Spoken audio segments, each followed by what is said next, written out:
안녕하세요.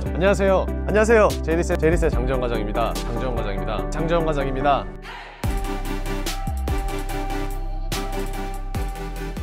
안녕하세요, 장팀장입니다. 자, 오늘 제가 여러분들한테 리뷰할 차량 같은 경우에는 랜드로버의 레인지로버 오토바이오그래피인데요.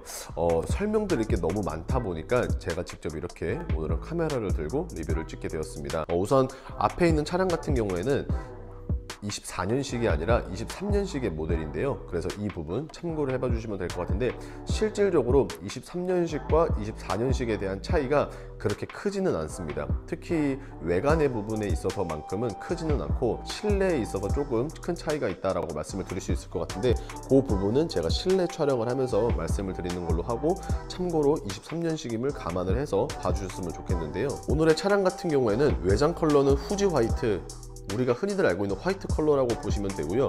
내장은 캐러웨이라고 해서 그 BMW의 약간 꼬냑 시트, 밝은 계열의 브라운 시트라고 봐주시면 될 것 같습니다. 차량 가격 같은 경우에는 기본 2억 3,190만 원인데 24년식 같은 경우에는 여기서 약 1,800만 원이 올라서 2억 4,990만 원을 가지고 있는데, 이 부분도 참고를 해봐 주시면 좋을 것 같은데, 단순히 그냥 기본 가격인 2억 3천여만 원을 자랑을 하는 것은 아닙니다. 옵션이 몇 가지가 들어가고 몇 가지가 빠지게 되는데, 그 부분 참고를 해서 제가 설명을 드릴 테니까 일단 그렇게 알고 계시고 리뷰 한번 시작을 해보겠습니다. 자, 우선 랜드로버 레인지로버가 사실 랜드로버에 있어서 가장 최고급의 SUV라는 것은 다들 알고 계실 겁니다. 그리고 이 차량 같은 경우에는 실질적으로 소비자가 많이들 고민을 하시는 게 벤츠의 GLS랑 이제 고민들을 많이들 하시는데, 제가 생각했을 때 제 개인적인 느낌으로는 벤츠 같은 경우에는 고급스러움을 원하시는 분들은 벤츠로 가시는 게 맞는 것 같고, 반대로 어느 정도의 퍼포먼스를 생각을 하시는 분들은 이렇게 랜드로버로 오시는 게 맞지 않나 싶은데, 사실 랜드로버가 예전부터 문제가 나 있다면 잔고장이 굉장히 많다라는 점을 말하지 않을 수가 없을 것 같은데요. 그 부분들은 대부분 소프트웨어에 문제가 있었다고 합니다. 하지만 이제는 아시는 분들은 아시겠지만 LG의 소프트웨어가 들어가기 때문에 그런 부분들은 굉장히 많이 줄었다라고 말을 하고 있는데, 그 부분은 어떤지 참고를 해봐 주시면 될 것 같습니다. 자, 우선 전면부 같은 경우에는 확실히 크롬 라인들이 굉장히 많이 쓰여 있지는 않습니다. 지금 보시는 것처럼 블랙 카이글로시가 굉장히 많이 쓰여져 있는데, 그나마 있는 크롬이라고 하더라도 광이 빛나는 스타일이 아니라 무광의 형태를 지니고 있고요. 그리고 여기서 만약에 185만 원의 추가금을 내면은 섀도우 익스테리어라는 옵션이 적용이 되는데, 해당 옵션이 들어갈 경우에는 지금 보이는 이런 크롬 라인들이 전부 다 사라지고 블랙 카이글로시로 통일이 된다라는 점을 참고를 해봐 주시면 될 것 같습니다. 굉장히 큰 체구를 자랑을 해주고 있는 랜드로버 레인지로버인데요. 실질적으로 전폭 길이가 2m가 넘습니다. 정확히 따지면은 2003mm의 전폭을 가지고 있기 때문에 굉장히 거대해 보일 수밖에 없는 조건은 다 가지고 있는 것 같은데, 본넷 같은 경우에는 의외로 지금 보시는 것처럼 캐릭터 라인들이 그렇게 많지는 않습니다. 그래서 차량이 조금 굴곡져 보이지는 않지만, 이 부분은 전면이 아닌 측면과 후면은 굉장히 날렵하게 되어 있는데, 어떤지 측면 바로 넘어가 볼게요. 자, 이렇게 측면으로 넘어오게 되었는데요. 어떠신가요? 굉장히 큰 사이즈가 화면에도 어느 정도 담겨 있는 것 같은데, 전장 길이가 무려 5252mm를 자랑을 해주고 있습니다. 롱바디이기 때문에 5252mm를 자랑을 해주고 있고요. 일반 숏바디 같은 경우에는 여기서 약 20cm 정도가 줄어든다고 할 수 있습니다. 전장 길이가 5m 25cm를 자랑을 해주고 있기 때문에 휠베이스, 즉 실내 공간 같은 경우에도 거의 3200mm를 자랑을 해주고 있어서 실내 거주성이 굉장히 편하게 들어간다라고 생각을 해봐 주시면 좋을 것 같고요. 이 차량 같은 경우에는 옵션이 하나가 추가가 되었는데요. 기본적으로는 원래 22인치가 들어가지만 현재 보시는 휠 같은 경우에는 23인치의 블랙 휠이 들어가게 되었는데, 추가금은 236만 8천 원이라고 합니다. 그리고 제가 전면에서 말씀드렸었던 섀도우 익스테리어가 만약에 적용이 된다고 하면은 이 가니쉬 부분도 마찬가지로 블랙 카이글로시로 들어가서 차량이 뭐랄까요, 그 블랙 패키지 마냥 이제 조금 변한다라고 보시면 될 것 같고요. 그리고 이렇게 휀다 옆부분 쪽에는 오토바이오그래피라는 레터링 배지가 있어서 이 차량이 최고급 차량이라는 것을 다시 한 번 더 어필을 해주고 있습니다. 전반적으로 확실히 측면에 있어서는 크롬이 거의 보이지를 않는데, 전부 다 블랙 카이글로시로 들어갔다고 말을 해도 과언이 아닐 거라고 생각이 됩니다. 윈도우 몰딩뿐만이 아니라 B 그리고 C필러까지 모두 다 블랙 하이글로시로 현재 들어가 있는 상황 현재 만나보시는 것 같고요. 그리고 추가할 수 있는 옵션 중에 또 하나가 바로 블랙 루프라고 되어 있는데, 블랙 루프 같은 경우에는 147만원, 지금은 외장 컬러인 화이트가 들어갔지만 블랙 루프로 만약에 선택을 하실 경우에는 이 부분도 이제 검정색으로 들어가서 확실히 차량이 조금 더 퍼포먼스 있는 부분을 보여준다라고 할 수 있습니다. 자, 그리고 SUV 최초로 이 차량 같은 경우에는 SUV 최초로 리어 엑셀이 들어갔는데요. 벤츠 같은 경우에는 S클래스에만 적용이 되죠. 하지만 모두 같은 각도를 자랑을 하는 게 아니라 등급에 따라서 4.5도 혹은 9도 이렇게 자랑을 해주고 있는데, 레인지로버 같은 경우에는 뒷바퀴 후륜 조향 각도가 무려 7.3도를 지원을 해주고 있습니다. 그렇기 때문에 5250mm 정도에 되는 전장 길이를 자랑을 하고 있어도 유턴이라든지 아니면은 회전을 했을 때 그 코너 반경이 확실하게 줄어들어서 보다 손쉽게 운전을 할 수 있다라는 장점은 분명히 있는 것 같네요. 자, 그리고 기본적으로 가지고 있는 건 아니고 추가 옵션이 또 하나가 있는데요. 바로 문을 열었을 때 나오는 이 전동 사이드 스텝이라고 할 수 있습니다. 사실 고정식에 비해서 굉장히 럭셔리함을 보여주고 있는데, 이거를 만약에 소비자가로 환산을 해보면 대략적으로 700여만 원의 추가금이 붙는다라고 하는데, 확실히 고정식보다는 이런 식으로 전동식의 사이드 스텝이 훨씬 더 멋있고 확실히 조금 더 멋있는 것은 분명히 있는 것 같습니다. 그리고 기본적으로 차량 가격이 아무래도 2억이 넘다 보니까 차 문이 다 닫히지도 않았음에도 불구하고 이런 식으로 문이 닫히는 압축도 당연히 가지고 있고요. 기본적으로 GLS도 그렇지만 레인지로버 같은 경우에도 마찬가지로 쿠페형은 아닙니다. 지금 보시는 것처럼 외건형이기 때문에 조금 아쉽다라고 느끼실 수 있겠지만, 레인지로버도 그렇고 그 다음에 GLS도 그렇고 공통점이 있다면 실내 거주성을 훨씬 더 생각을 하는 차량이기 때문에, 즉 디자인적인 부분은 포기를 하더라도 실내의 활용도를 훨씬 더 생각을 했기 때문에 일부러 이런 식으로 설계를 했다는 점 참고를 끝으로 후면 바로 넘어가 볼게요. 자, 후면으로 넘어오게 되었는데요. 일단 지금 비상등이 켜져 있는데 보이시나요? 맞습니다. 바로 턴 시그널이 이렇게 적용이 되었는데, 야, 퍼포먼스도 퍼포먼스지만 이렇게 감성적인 부분까지 가지고 있는 게 바로 레인지로버라고 저는 생각을 해보고 있습니다. 자, 그리고 레인지로버 천장을 보시게 되면은 이런 식으로 지금 샤크 안테나가 2개가 있는데, 하나를 먼저 보시면은 이런 식으로 렌즈를 가지고 있는데, 아무래도 이 차량이 오프로드를 기반으로 만들어진 차종이다 보니까 기본적으로 이렇게 오프로드에 맞춰진 옵션 만나보실 수 있고요. 그리고 기본적으로 후면에서도 역시나 마찬가지로 크게 크롬은 보이지가 않습니다. 물론 아예 없는 것은 아니지만 비교적 블랙 하이글로시가 훨씬 더 많이 들어갔기 때문에 상대적으로 크롬이 잘 안 보인다라고 보이시면 될 것 같고요. 그 다음에 섀도우 익스테리어가 들어가면은 마찬가지로 이 레인지로버 레터링 역시 검정색으로 바뀐다는 점 참고를 해봐 주시면 될 것 같고, 하단 부분 같은 경우에는 조금 아쉽습니다. 전면과 측면에서 모두 다 퍼포먼스를 보여줬음에도 불구하고 배기 팁이 언더로 뽑아 놓았다? 이거는 제 개인적으로 조금 아쉽고, 그리고 디퓨저가 생각했던 것만큼 공격적이지 않고 너무나도 밋밋하다는 부분은 다소 아쉬운 부분이지 않을까 라고 생각이 되고 있고요. 자, 그리고 트렁크를 한번 보시게 될 텐데, 트렁크에도 말할 수 있는 기능들이 굉장히 많습니다. 자, 일단 기본적으로 트렁크를 열었을 때 사실상 트렁크 공간이 그렇게 넓은 편은 아닙니다. 이 부분은 레인지로버에만 해당이 되는 게 아니라 GLS도 마찬가지인데, 두 차종의 공통점이라고 하면은 적재 공간보다는 2열의 거주성과 편의성을 생각을 해놨기 때문에 이런 부분을 감안을 해주셔야 된다라고 하실 수 있고요. 그리고 트렁크가 일반 트렁크가 아닙니다. 지금 보시는 것처럼 클램쉘 방식을 사용을 해주고 있기 때문에 적재를 하실 때 훨씬 더 편하게 적재를 할 수 있다는 장점은 분명히 있는 것 같습니다. 그리고 요즘 차량들과 조금 안 맞는 부분이 한 가지 있다라고 하면은 바로 스페어 타이어의 유무인데요. 보통 요즘 나오는 차량들은 스페어 타이어가 없습니다. 특히나 수입차 같은 경우에는 사이드월이 단단한 타이어를 끼우기 때문에 굳이 스페어 타이어를 안 넣죠. 그리고 스페어 타이어가 있으면 물론 뭐 안심은 되겠지만 공차 중량이 무거워진다는 이유 하나만으로도 이제 충분한 단점이 되기 때문에 안 넣는 게 일반적이지만, 레인지로버 같은 경우에는 이런 식으로 스페어 타이어를 가지고 있습니다. 그렇기 때문에 이 부분은 조금 의외로 잡았는데, 뭐 어찌됐든 간에 안심은 할 수 있겠지만, 단점 같은 경우에는 말씀드린 대로 공차 중량이 무거워짐으로 연비가 떨어진다는 단점, 히든 스테이지가 삭제가 된다는 점은 조금 아쉽지만 그래도 뭐 이들의 철학임을 분명히 나타내주고 있는 것 같고요. 대신에 히든 스테이지가 없는 대신에 만약에 짐이 실렸을 경우에 짐이 움직일 수 있겠죠. 그래서 그런 부분들을 방지를 하기 위해서 이런 식으로 가림막을 설치를 할 수 이러한 가림막은 이렇게 뒤쪽으로도 세울 수 있지만 반대로 앞쪽으로도 마찬가지로 세울 수 있기 때문에 때에 따라서 상황에 맞춰서 이 가림막을 펼쳐주시면 되지 않을까 싶습니다. 자, 그리고 우측에도 기능이 굉장히 굉장히 많이 있습니다. 지금 보이시는 것처럼 약 8개의 버튼들이 있는데, 참고로 말씀을 드리면은 이 부분들 같은 경우에는 터치가 아니라 물리적인 힘을 줘야 되는 버튼들로 구성이 되어 있습니다.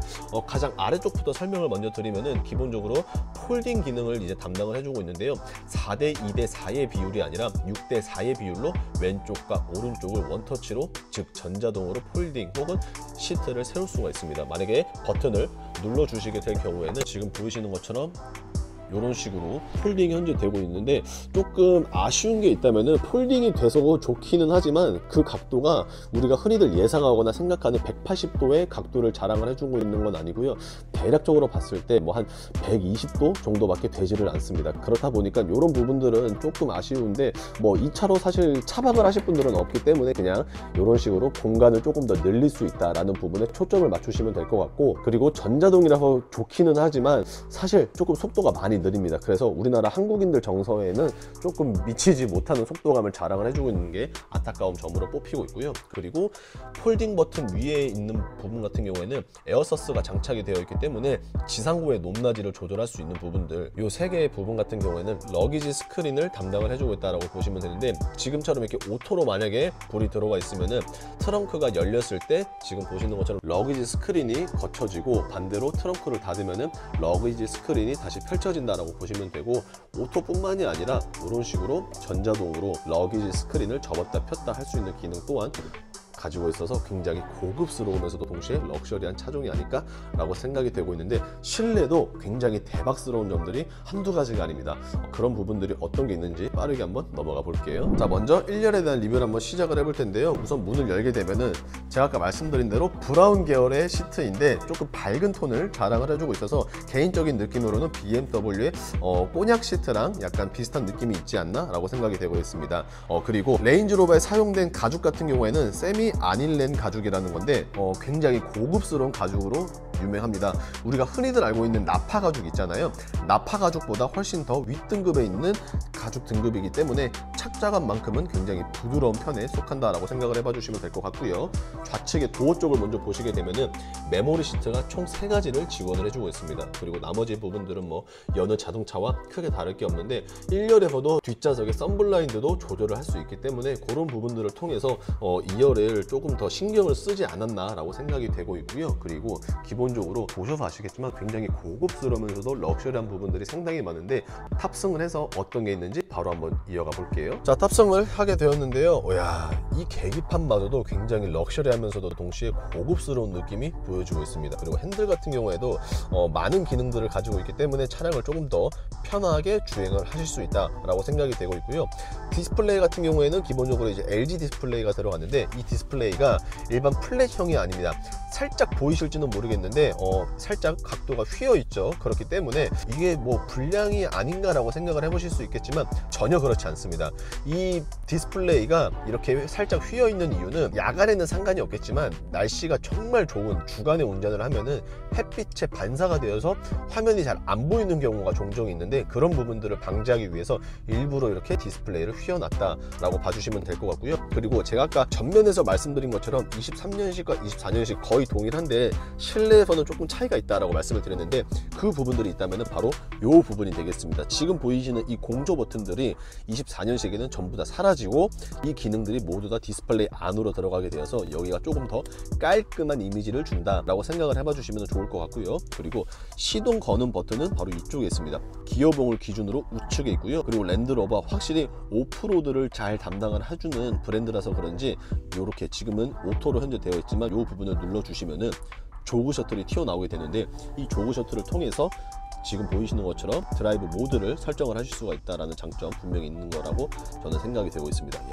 정말 멋있습니다. 뭐 컴포트뿐만이 아니라 뭐 잔디, 뭐 진흙, 모래, 바위, 도강, 이런 식으로 기타 등등 바꿀 수 있다는 점은 정말 훌륭하다 못해 정말 칭찬을 해주고 싶은 부분 중에 하나라고 생각이 되고 있습니다. 자, 그리고 기본적으로 컵홀도 현재 보이시는 것처럼 아래쪽에 이런 식으로 준비가 되어 있고요. 전반적으로 굉장히 깔끔하게 설계가 잘 되어 있지 않나 라고 생각이 되고 있습니다. 그리고 센터 콘솔 같은 경우에도 이런 식으로 되어 있는데, 사실 넓이가 넓은 것은 아니지만 깊이가 굉장히 깊게 잘 되어 있습니다. 그리고 지금 보시는 것처럼 네, 냉장고 기능이 있기 때문에 여름철에 만약에 캔 음료를 넣어놨을 경우에는 조금 더 시원하게 드실 수 있다는 장점 분명히 있는 것 같고, 다 장점이기는 한데 개인적인 아쉬움 하나 있다면 이 차키가 사실 랜드로버가 옛날부터 차키가 그렇게 이쁘지는 않았어요. 그래서 이 차키가 하루라도 빨리 조금 더 괜찮아지면은 좋지 않을까 라는 개인적인 아쉬움을 끝으로 2열 바로 넘어가 볼게요. 자, 2열에 대한 리뷰 한번 해볼 텐데요. 제가 1열에서 깜빡하고 말씀을 못 드린 게 있는데 바로 스피커가 되겠습니다. 스피커 같은 경우에는 메리디안 3D 사운드 스피커가 들어갔는데 굉장히 음질이 좋은 걸로도 유명하기 때문에 음질에 있어서 일가견이 있으신 분들은 메리디안 스피커를 굉장히 다들 칭찬을 해주고 있다라고 생각을 해봐 주시면 될 것 같고요. 딱 봤을 때 보이시나요? 일단 기본적으로 모니터가 양쪽에 하나씩 있습니다. 그렇기 때문에 어디 뭐 장거리를 가시더라도 굉장히 편하게 가실 수 있다라는 장점이 있고요. 그리고 기본적으로 봤을 때 승차 정원은 5인승을 자랑을 해주고 있지만 실제적으로 이 차량 같은 경우에는 제 개인적인 생각이겠지만 4인승으로 보셔도 무난하지 않을까라고 생각이 되는데, 그 이유 같은 경우에는 자, 지금 여기서 버튼을 하나 눌러주시게 되면은 네, 가운데 센터 콘솔이 이런 식으로 내려오게 되는데 이 부분마저도 전동으로 되어 있습니다. 그래서 굉장히 고급스럽지만 조금 답답하기는 합니다. 지금 내려오는 속도가 그렇게 빠른 편은 아니다 보니까 아무래도 한국인 정서와는 조금 맞지 않다라고 생각이 되고 있는데, 탑승을 해서 조금 더 자세히 보여드리면은 일단 기본적으로 이런 식으로 되어 있습니다. 그렇기 때문에 화면을 통해서 차량을 어느 정도 조절을 하실 수가 있는데, 이런 식으로 지금 보이시는 것처럼 시트라든지 뭐 실내 온도, 조명, 블라인드, 뒷좌석 화면 이런 등등을 조절할 수 있지만 조금 놀란 게 있다면은 컵홀더도 조정을 할 수가 있습니다. 여기서 컵홀더 버튼을 눌러주시게 되면은 이런 식으로 되는데, 이것도 마찬가지로 조금 느립니다. 럭셔리한 건 좋지만 조금 답답하다. 지상고 높낮이 조절한 것처럼 조금 빨라졌었으면 어땠을까라는 아쉬움이 있는데 이런 식으로 컵홀더를 할 수 있습니다. 사실 별거 아닙니다. 냉온 기능도 없고, 그런데 그냥 고급스럽게 이런 식으로 마무리가 되어 있고, 이런 식으로 닫히게 되시면은 네, 이런 식으로 들어간다. 그리고 기본적으로 사용할 수 있는 부분의 기능들이 굉장히 많이 있다라고 할 수 있을 것 같은데, 일단은 보이시는 것처럼 넓지는 않지만 앞쪽에 센터 콘솔과 마찬가지로 굉장히 깊게 수납함이 설계가 되어 있는데 아쉽게도 1열의 냉장고 기능은 2열에는 빠지게 된다. 그래서 이 부분 참고로 해주시면 될 것 같고요. 그리고 좌측을 먼저 보시게 되면은 기본적으로 옵션들이 굉장히 많습니다. 예를 들자면은 버튼을 하나둘씩 설명을 드리면은 음소거가 있죠. 그래서 만약에 전화를 깊이 해야 될 때 노래가 나오고 있으면 음소거를 할 수가 있고, 그리고 썬블라인드 뒷열의 썬블라인드와 더불어 이제 독서 등을 켜고 끄고 할 수 있는 버튼들이 있고요. 그리고 더 밑에를 보면은 왼쪽 그리고 양쪽 그리고 오른쪽 이렇게 되어 있는데, 간단하게 설명을 해서 왼쪽으로 불이 켜져 있을 때 창문을 내리면 왼쪽이 내려가거나 올라가거나 이제 썬블라인드를 조절할 수가 있고요. 양쪽에 불이 들어와 있으면 양쪽 다 창문을 조작을 할 수가 있고, 반대로 오른쪽에만 불이 들어와 있으면 마찬가지로 오른쪽에만 들어온다 라고 생각을 해봐 주시면 될 것 같고요. 1열과 마찬가지로 2열에서도 역시나 이런 식으로 메모리 시트를 총 3가지나 저장을 할 수가 있습니다. 그렇기 때문에 뭐 편하게 어느 누구든지 조절을 하실 수가 있고, 어디에나 봐도 흠잡을 데가 사실 그렇게 없습니다. 당연하겠지만 썬루프도 파노라마를 통해서 개방감을 굉장히 살려놓았다라고 할 수 있고요. 2열에서 바라본 1열은 이런 식으로 현재 디자인이 되어 있습니다. 정말 깔끔하지 않나요? 확실히 굉장히 좋은 듯한 랜드로버 레인지로버인데, 개인적으로 이런 말을 들은 적이 있습니다. 랜드로버 장부장이 굉장히 많은 브랜드이긴 하지만 레인지로버만큼은 인정을 한다 라는 말을 제가 어디서 얼핏 들은 것 같은데, 확실히 이 차량 같은 경우에는 인기가 굉장히 높습니다. 얼마나 높냐면은 아무리 사고 싶어도 쉽게 살 수 있는 차량이 아닙니다. 굉장히 귀한 차종이기 때문에 쉽게 구할 수 없어서 더욱더 빛이 나는 차량이지 않을까 라고 생각이 되고 있는데요. 현재 문의 주시면은 어느 정도 물량을 확보해 놨기 때문에 빠르게 만나보실 수가 있고요. 문의 주시는 방법 같은 경우에는 지금 보시는 화면 우측 상단에 있는 장 팀장의 연락처로 연락 주시면은 빠르게 만나보실 수 있는데, 어떻게 오늘 영상 조금이라도 마음에 드셨거나 도움이 되셨다라고 하시면은 구독과 좋아요 그리고 알림 설정을 끝으로 오늘 영상 인사드리도록 하겠습니다. 감사합니다.